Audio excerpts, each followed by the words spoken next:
Um, so we heard you guys talk about buy-in on TV. What's the most important part of that buy-in? Like, how do you get it to happen, and how do you spread it around the team? I think it just starts in the beginning of the year. We go through our team standards and rules and traditions and stuff, and once we establish that, then that's how we move forward, and then it goes to practice, to weights, to off the field things. So that's basically how we start our buy-in. Is the beginning of the year. We just set it straight, our expectations, and this year's team has done a great job of just living by them. So yeah. I think it's also having full trust in our coaching staff as well, also with each other, knowing that we're going to be bought into each practice plan, knowing how much work goes into the practice plans and the scouts too. So I think it's being intentional each and every day, making sure we leave 100% of what we have for that day on the field, and that we leave the field knowing that we got better. Grace, can you walk us through the process of you decided to go into the portal and how you ended up here at Arizona? Yeah, so ended up entering the portal pretty late in the summer, but it had been something that I'd been pondering. And the transfer portal process was crazy, unlike anything I'd been through, and it's very different than the recruiting process. But ultimately had a conversation with Coach Amber and Coach Kate, and it just felt different than the other conversations I had. And I came to campus, and it sounds really cliche, but it just felt like home. And I knew that this coaching staff had a really great reputation, and they were just really good human beings. And then also, too, I knew a lot of the girls on the team as well. So it was just a combination of getting the opportunity to play for really good people and play with really good people, and then also play for an amazing program. You were a catcher and knew that Arizona had an established catcher in Sydney. So what were those conversations like about where you were going to play? Yeah. I think at the end of the day, it was more so about like the people that I was going to play for and with. Like, I love this team so much, and I knew going into it, like, it wasn't about positions, it wasn't about that. It was more so about finding a place to spend my final year. And Sydney Stewart is an amazing person. She's an amazing player, and part of the reason why I entered the transfer portal was to play with people like her. So being able to play with her is just like an amazing thing to do in my last year. Your sister plays too, right? Yes. And she transferred as well, right? She did, yeah. So what was that like, of you guys partying ways? Yeah, no, it was hard, but it was also super rewarding. It's really cool to be a twin and to experience that.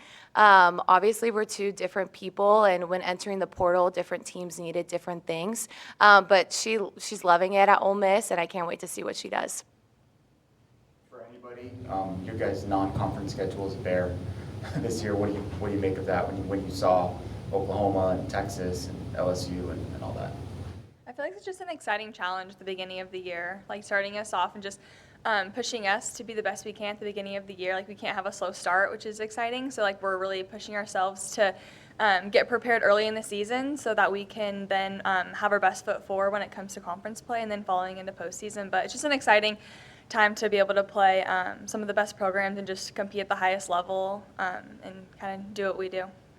Yeah, and like Taylor said, if you want to be the best, you got to play the best. If you want to play the best softball, you have to compete against those who are, Oklahoma's been at the World Series the past 4 years. We want to play teams that have experienced that and see where we are and stuff like that. We want, that competition like that. And I think shout out to our coaches for making our schedule hard because that's how we're going to get better. So. I mean, it's become the way college sports are now, all the movement in and out. How do you guys, both those who came in and those who were already here, how do you deal with all that movement and getting the team cohesive? I think like Regan said earlier about like just building that foundation at the beginning of the year with our core values, our mission, and every year, regardless of the transfer portal, there's always new people coming and going. Just seniors are leaving, freshmen are incoming, so there's always new people in every single team, no matter if it's transfers or just newcomers and people graduating. So just making sure that we like build this like firm foundation in our program with our values, and everybody knows what the expectations are from day one, so that we can then just build on that and just get better and just continue to build our connection on and off the field, because I think that if we are building the connection off the field, it's very easy to trust each other on the field, which is something that we definitely pride ourselves on here at Arizona, is our culture. Following up on that, Sydney, you transferred here last year. What was it like when you arrived here, and then in turn, a year later, what was it like to welcome other people into this program where you were established? Obviously, the coaching staff had a huge role in why I came here, and also just the city of Tucson. I love it here. When I was at my previous school and I got the opportunity to play here, it was just one of the coolest experiences ever. And I think when I got here, it was not under different circumstances because we were going to Italy in like 1 week, and I committed 2 days before I arrived in Tucson, and Tayler, Regan just took me under their wing, and it was one of the most welcoming experiences that I've ever had, and I don't think I've ever clicked with a team like that before, and I've truly gained some of my best friends. I think that's what allowed me to just play the way I played last year and continue how I will continue to play because I have some of my best friends alongside me. Yeah. Where did the power come from last year? I think the power was already there. Obviously, our strength coach, Coach Nick, he does a great job with our lifting programs, very in detail. But I think it was just my mindset. Coach Burr and Coach Lapp and Coach Kate really helped me with that and writing down my goals and just setting out, putting in the work to achieve them. So it was being more aggressive with my pitches. You know, obviously I walk a lot, but it's also getting my pitch, not swinging at the balls like I probably did my freshman and sophomore year. So. What's different about having 4 pitchers instead of 8? It's definitely a more intimate experience where I can have one-on-one conversations and really get to know my pitchers and how they work, and having 3 new faces too. It's always cool to have different perspectives because you have Jalen, who's a freaking vet, and she has over 200 innings from last year, and she has a cool perspective. And then you have Riley, who's a freshman coming off her travel ball season, she works like a dog, and has that competitive mindset. So it's really cool being able to, like I said, work one-on-one, and even getting to call some games too, kind of working off of each other is really cool. And Grace, I mean, the 3 of you working with the pitchers. What have you seen from this pitching staff?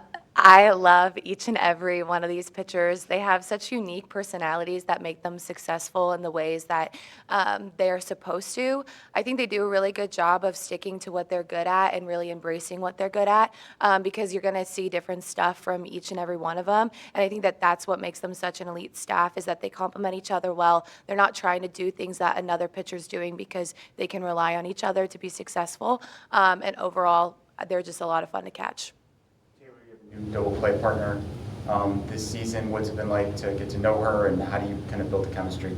It's been great. She's so awesome. She brings so much energy. You guys will see definitely week 1 of just the energy that she brings. So it's just exciting to play next to her and just have that big personality and that big presence next to me. And I feel like I can trust her, and we've been able to build that chemistry over the past couple of months since September. And so I think it's just been exciting getting to know her a little bit and getting to know her tendencies and just working together and building that trust that is definitely built on like big personalities and just trusting each other and having fun ultimately. Regan, how have you helped the converted catchers to become better outfielders? I would just say same thing Tayler and Grace were saying, that they just have to be themselves. You know, at the end of the day, it's playing catch. And Grace and EK, they could do that very well, play catch, and just trust their athletic ability and that they're here for a reason. It's because they can play those positions. So I just have been trying to take the leadership role of showing them little outfield ropes, maybe a little IQ things of what to do there, here and there, but they've got it. I mean, they're athletic, they're coachable, so I don't really worry about them too much.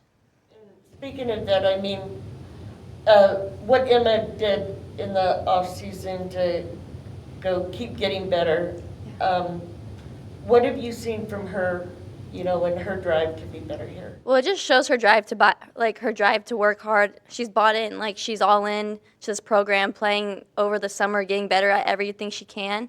And then in the outfield, she's working every day as hard as she possibly can to learn. I mean, it's brand new. She's never played before, but you wouldn't really think that if you saw her. And she's asking all the right questions, doing all the right things, and she's doing everything she can do. And I'm actually just excited for her to let loose and show everybody that she could be a utility. So, yeah. For the 3 of you who were on last year's team, how did the end of the season sort of sit with you, and how has that been a motivating force for you throughout the offseason? I feel like as a team, our priority is to be where our feet are. And that's all our focus on. Our focus is on who's wearing the A, and how we wear it. And, things like this happen in sports. It's not new. Every sport goes through it. Every program clearly goes through it. Just take a look at the Big 12, So right now we're just where our feet are, and we're with our people, the 19 of us, the staff included. The people that wear the A, that's where our focus is and who it's on. Yeah, I think knowing too that we're hungry more than ever and we're excited to get to work and having our work pay off. And I think too, for some of us entering our final season, being our senior year, we want to leave everything on the field and make it the best season that we've ever had. For anybody who's a player who's maybe a young player or under the radar player who might surprise people this season? I think Janae Berry will come out of her shell. Like, she did a great job last year at Indiana. But this year she's showing a little bit of like fire every single day. There's something, a little new spark there. And she's got, I would say, a little bit more maturity than maybe you would think a sophomore would. And I think she's ready. She's chomping at the bit to get in there and start throwing. So I'm excited to see her on the mound. I also think Sina, she's got some crazy power, and she's one of the smartest hitters that I've seen. She works with Amber a lot, and you can see her working through her plan, and she's being patient, and that's something you rarely see with freshmen, especially being new to it, being so eager and excited. But Sina's got kind of like a vet mindset where she's calm, she's collected, and it's almost like she's been playing college softball for 4 years now. So it's really cool, and it inspires me, honestly, because I'm like, if she's getting to work too like that, like, our team is just, we can work off of that, and yeah, we're just ready. You guys have a candidate for that? I think that those two are the first two that come to my mind for sure. Just people that are under the radar but are so mature for their age and are just going to surprise a lot of people with their maturity and their just softball IQ and ability. I think it's also cool that a lot of us, prior to being here together at the university, we all have played together in some realm or another. Like, Sina and Serenity have played together, so it's super cool to see them playing next to each other and to be able to have like the connection that they have. Grace and I played together when we were our senior year of high school, which is kind of cool for a full circle moment. And like Regan and Janae, they played together, so it's kind of cool just to see that all these pieces are coming together. Even though we might have not played with each other all last year, but some of us played with each other last year here, and some of us had played with each other in the past, so that connection is kind of already pre-built, and we're just trying to make it even stronger. Grace, what are some of the things that you've done to learn how to play right field? Well, first off, definitely leaning on Regan over here. She's one of the smartest players I've ever played with. Like, she'll say things, and there are a couple moments in the fall where she would say something before the pitch, and then it would happen. And I'm like, wait, this isn't crazy that she predicted that. But it's true, and just honestly leaning on her. And then we have an amazing coaching staff, so Caitlin Lowe, Lauren Lappin, like, they're insane with the defensive perspective. So just really leaning on them. We have an incredible staff that I lean on, and also my teammates as well. When you played outfield before, what position were you?